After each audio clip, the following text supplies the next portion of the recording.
प्यारे बच्चों, good morning. एक बार फिर स्वागत है आपका। हमारा फर्स्ट चैप्टर चल रहा है जिसके हम लॉन्ग क्वेश्चन डिस्कस कर रहे हैं। 2 क्वेश्चन रहते हैं लॉन्ग जो इम्पोर्टेंट है, आज हम आपके साथ डिस्कस करेंगे। पहला क्वेश्चन है बेटा, भार प्रशिक्षण विधि का विस्तार पूर्वक वर्णन कीजिए।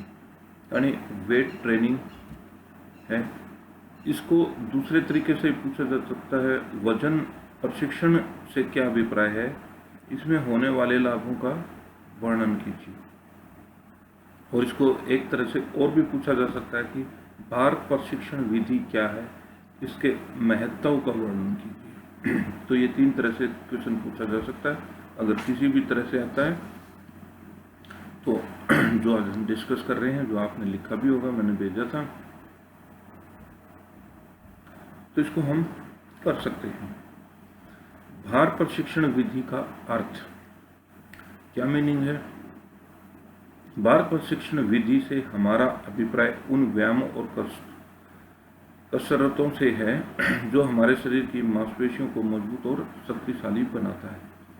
यानी इस विधि का क्या है, अगर हम भार वेट लिफ्टिंग वगैरह का हम प्रशिक्षण करते हैं तो हमारी मांसपेशियां और शरीर में शक्तिशाली बनता है।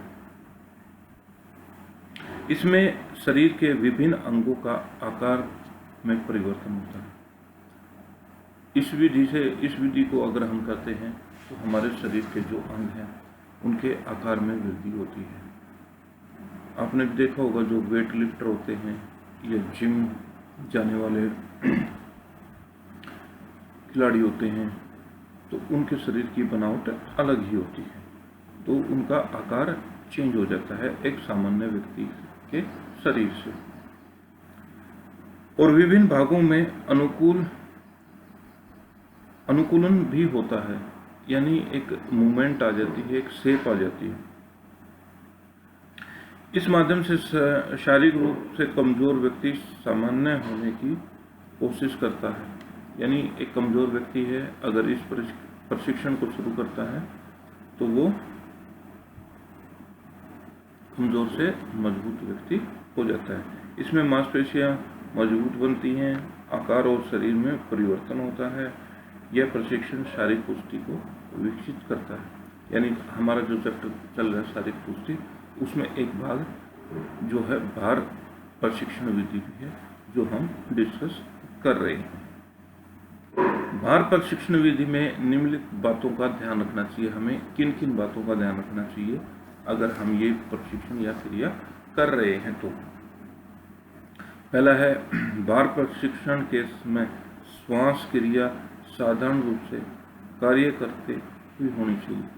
यानी हमें सांस लेने में, छोड़ने में कोई प्रॉब्लम नहीं होनी चाहिए। अगर हमारा शरीर स्वस्थ है तो सांस लेने में कोई क्रिया नहीं है तो वो व्यक्ति इसको आसानी से कर सकता है। दूसरा, भार प्रशिक्षण सप्ताह में 2 या 4 दिन से अधिक ना करें। यानी 2, 3 या ज़्यादा से ज़्यादा हम 4 दिन कर सकते हैं एक सप्ताह में, इससे ज़्यादा हमें नहीं करना चाहिए। प्रशिक्षण के कार्यक्रम को पहले साधारण विकास से शुरू करें। यानी वार्म अप से शुरू करें, फिर इवेंट प्रशिक्षण के अनुसार व्यायाम करें, और फिर जो हम कोई भी इवेंट कर रहे हैं उसके अनुसार अपनी प्रैक्टिस शुरू कर दें। भार प्रशिक्षण के पश्चात कुछ देर आराम करना जरूरी है। यानी अगर हम ये प्रैक्टिस कर रहे हैं तो उसके बाद, प्रैक्टिस खत्म होने के बाद आराम भी बहुत जरूरी है। भार प्रशिक्षण इस प्रकार किया जाए कि शरीर के प्रत्येक अंग की कसरत, विशेष तौर पर बाजुओं, टांगों और कमर की भी हो। यानी क्योंकि अगर वेट वो करते हैं तो हमारा सारी शक्ति है वो हाथों पे, पैरों पे और कमर पे होती है। तो इन अंगों का भी विशेष रूप से हमें इनकी कसरत करनी चाहिए। तो ये तो बेटा जो हम किन किन बातों का ध्यान रखें। अब इसका क्या महत्व है और इससे हमें क्या लाभ मिलता है, इसको डिस्कस करेंगे। बार प्रशिक्षण से शक्ति और लचक में वृद्धि होती है, यानी हमारे शरीर में शक्ति भी होती है और हमारा शरीर लचीला भी होता है। बार प्रशिक्षण में मांसपेशियों के सिकुड़ने और फैलने में वृद्धि होती है, यानी हमारे शरीर में जो मांसपेशियां हैं जो जिनको सिकुड़ना चाहिए वो प्रॉपर रूप से सिकुड़ती हैं और जिनको फूलना चाहिए या बढ़ना चाहिए वो बढ़ती हैं। शरीर के सभी अंगों को शक्ति मिलने से शारीरिक शक्ति का विकास होता है। अगर हमारे शरीर के सभी अंगों को प्रॉपर शक्ति मिलेगी तो हमारे पूरे शरीर का भी विकास होगा। बार प्रशिक्षण द्वारा नाड़ी मांसपेशियों में आपसी तालमेल में वृद्धि होती है, यानी पूरे शरीर में जो हमारा नाड़ी संचालन है, ब्लड सर्कुलेशन है, उसमें भी वृद्धि होती है। इस प्रशिक्षण में केवल शारीरिक कार्य क्षमता में वृद्धि नहीं होती, यानी हमारी कार्य करने की जो शक्ति उसमें वृद्धि होती है, बल्कि जो दैनिक जीवन में हमारे जो कार्य होते हैं उनको करने में भी हमारी क्षमता बढ़ जाती है, यानी एक आम आदमी से हम ज़्यादा कार्य कर सकते हैं। यह वसा मुक्त शरीर बनाने में बढ़ावा देता है। अगर हम अपनी दिनचर्या में भार प्रशिक्षण को नहीं जोड़ते हैं तो यह वसा में बदल जाती है, यानी जो हम भोजन करते हैं, भोजन क्या करता है, हमारे शरीर में अलग अलग हमें प्रोटीन, कार्बोहाइड्रेट्स, वसा वगैरह देता है। अगर हम व्यायाम या कोई भी खेल कूद नहीं करते हैं तो भोजन हमारे शरीर में वसा के रूप में बनता है और वसा होगा तो हमारा शरीर मोटा होगा, तो यह हमारे शरीर को वसा मुक्त भी रखता है। यह संयोगी ऊतकों और मांसपेशियों की ताकत बढ़ाता है। इससे ग्रामक प्रशन में सुधार होता है और चोट का जोखिम कम होता है। कहने का ये कि ये मांसपेशियों की ताकत को बढ़ाता है, हमारा जो प्रदर्शन होता है उसमें भी सुधार करता है, और जो खेल के दौरान हमें चोटें लगती हैं उसमें भी उनसे भी हमें बचाता है। तो बेटा ये क्वेश्चन यहीं समाप्त होता है। इम्पोर्टेंट क्वेश्चन है, बोर्ड में पूछा गया है, तो इसको अच्छे से रिवाइज कर लेंगे। इसके साथ साथ हमने जो दूसरा क्वेश्चन था, मैं बता रहा था कि 2 क्वेश्चन होने के बाद हमारे लॉन्ग क्वेश्चन कंसेप्ट के पूरे हो जाते हैं। तो दूसरा क्वेश्चन है, शक्ति से आपका क्या अभिप्राय है? शक्ति को विकसित करने और सुधारने वाली विभिन्न विधियों का वर्णन कीजिए। ये भी इम्पोर्टेंट है और 2-3 बार बोर्ड के परीक्षा में पूछा जा चुका है, तो इसको डिस्कस करते हैं। शक्ति का अर्थ, मीनिंग ऑफ स्ट्रेंथ। शक्ति या ताकत शारीरिक योग्यता के लिए एक महत्वपूर्ण घटक है। साधारण व्यक्ति से अभिप्राय उस शक्ति से है जो भिन्न भिन्न स्थिति में प्रत्येक किस्म का प्रतिरोध करती है। यानी अगर शक्ति है तो हम कोई भी कार्य करते हैं तो उसमें आने वाली अड़चन है, जो प्रतिरोध है, उसको समाप्त करता है, यानी हम उसमें अड़चन नहीं आती और उसको सुचारू रूप से कर सकते हैं। जो विशेष खेलों में आवश्यक है और जो हमें खेलों में बहुत ही आवश्यक है। यह एक ऐसी क्रिया या मूवमेंट है जो हमारी तकनीक कौशल में तालमेल को वाले सामर्थ्य से जुड़ी हुई, यानी हमारा कौशल है खेल में, जो उसके साथ तालमेल है। अगर हमारे अंदर शक्ति है तो हम दोनों को तालमेल करके एक अच्छे कौशल का प्रदर्शन कर सकते हैं।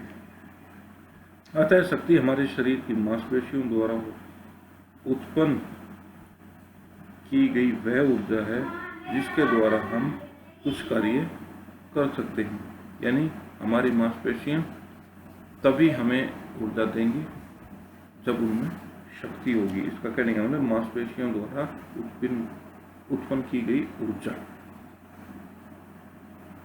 और इसको मापने के लिए पौंड या डाइन का प्रयोग किया जाता है। जो शक्ति हमारे शरीर की है वो नापते हैं कि पौंड, आपने देखा होगा वेट लिफ्टिंग में कितना पौंड वेट उठाया, तो इस तरह से है। तो इसमें बेटा ये एक नंबर का भी है कि क्वेश्चन भी बनता है कि शक्ति को किस रूप में मापा जाता है, पौंड या डाइन में। एक सामान्यतः व्यक्ति के जीवन में साधारण शक्ति एक खिलाड़ी के लिए विशेष शक्ति आवश्यक है। यानी एक सामान्य व्यक्ति है और एक खिलाड़ी व्यक्ति है, तो उन दोनों की शक्ति में विशेष अंतर होता है। प्रत्येक खेल में मूवमेंट अवश्य होते हैं। इसमें अनेक प्रकार की शक्तियों का प्रयोग होता है। यानी अलग अलग खेलों में अलग अलग मूवमेंट होते हैं। जैसे दौड़ में, जंप में, बॉक्सिंग में, कबड्डी में, तो अलग अलग होते हैं। तो इन शक्तियों का प्रयोग होता है। शक्ति को विकसित करने की विधियां। शक्ति को विकसित करने और बढ़ाने के लिए बहुत सारे तरीके हैं, लेकिन शक्ति को बढ़ाने के लिए भार प्रशिक्षण सबसे अच्छा और कारगर तरीका है। यानी हमने बताया था कि हम अगर वेट लिफ्टिंग करते हैं तो हमारे शरीर में शक्ति ज़्यादा होती है, क्योंकि हमारे हाथ पैर ज़्यादा मजबूत होते हैं। तो शक्ति को बढ़ाने के लिए भार प्रशिक्षण सबसे महत्वपूर्ण है। इसमें खिलाड़ियों को मांसपेशियां प्रतिरोध के विरुद्ध कार्य करती हैं। ऐसा करने से मांसपेशियों की शक्ति में वृद्धि होती है। और शक्ति को सुधारने और बढ़ाने के विधियों के तरीके आगे निम्नलिखित हैं कि हमारे जो किस तरह से शक्तियों को बढ़ाया जा सकता है। तो पहला है अधिकतम उत्सुकता विधि। यह विधि अक्सर वजन उठाने और थ्रो करने के समय प्रयोग में लाई जाती है। वजन उठाने यानी वेट लिफ्टिंग, थ्रो जैसे शॉटपुट, डिस्कस आदि में प्रयोग की जाती है। इस तरीके में शक्ति और प्रतिरोध वाले व्यायाम अधिक लाभदायक होते हैं। दूसरा है विस्फोटक विधि। इस विधि में जिम्नास्ट और जंप करने वाले ज़्यादा प्रयोग होते हैं। यानी जो किसी भी चीज़ को अधिक ताकत के साथ, विस्फोट के साथ, जैसे बम में विस्फोट होता है तो ताकत होती है, तो इसी तरह से अगर हम मूवमेंट करते हैं, मान लीजिए जिम्नास्टिक है, कई तरह की कलाबाजियाँ होती हैं, जंप है, हाई जंप है, लॉन्ग जंप है, तो उसमें प्रयोग होता है। जब कोई खिलाड़ी तीव्र गति से किसी प्रतिरोध को रोकने का प्रयास करता है तो उसकी क्षमता को विस्फोटक शक्ति कहते हैं। यानी कोई भी है ज़्यादा से ज़्यादा की ओर तेज करने की करता है तो उस शक्ति को विस्फोटक शक्ति कहते हैं। फिर प्रतिक्रिया विधि। इस विधि के द्वारा अधिकतम शक्ति और विस्फोटक शक्ति को बढ़ाया जा सकता है। इसमें पुली द्वारा व्यायाम, रेत के थैलों के साथ व्यायाम आदि करवाए जाते हैं। यानी इसमें रेत के साथ जुड़े हुए होते हैं, जैसे रेत में दौड़ना, कुश्ती वगैरह करना आदि। इस प्रक्रिया में यह है विस्फोटक शक्ति को बढ़ाने के लिए। यानी एक एग्जाम्पल मैं दे देता हूँ, अगर कोई धावक है, रेसर है 200 मीटर का, अगर हम उसकी प्रैक्टिस रेत में करवाएं और उसके बाद फिर सामान्य ट्रैक पर करवाएं तो उसकी शक्ति बढ़ेगी और विस्फोटक रूप लेगी। यानी जो शक्ति उसकी रेत में थी उससे 2 से 3 गुना ज़्यादा बढ़ जाएगी। फिर पॉइंट है आइसोकोनेटिक व्यायाम। इस प्रकार के व्यायाम तैराकी के लिए किए जाते हैं, क्योंकि तैराकी द्वारा मांसपेशियों को सिकुड़ने वाली अधिक तेजी के साथ होती है। यानी जो तैराकी में हमारी जो शक्ति का प्रयोग होता है, जो मांसपेशियां सिकुड़ती हैं, उनके में होता है। इस विधि में चोट लगने का खतरा भी नहीं रहता। तो इस विधि में हमें चोट लगने का खतरा भी नहीं रहता। लास्ट और 5वां पॉइंट है आइसोमेट्रिक व्यायाम। शक्ति को बढ़ाने का तरीका गतिशील ताकत की तरह स्थिर ताकत को बढ़ाता है। यह गतिशील ताकत की जगह जो एक जगह बैठ कर लगाई गई ताकत है, उसको बढ़ाने में ज़्यादा सहायक है। इस प्रकार के व्यायाम कम समय और कम उपकरणों की आवश्यकता होती है।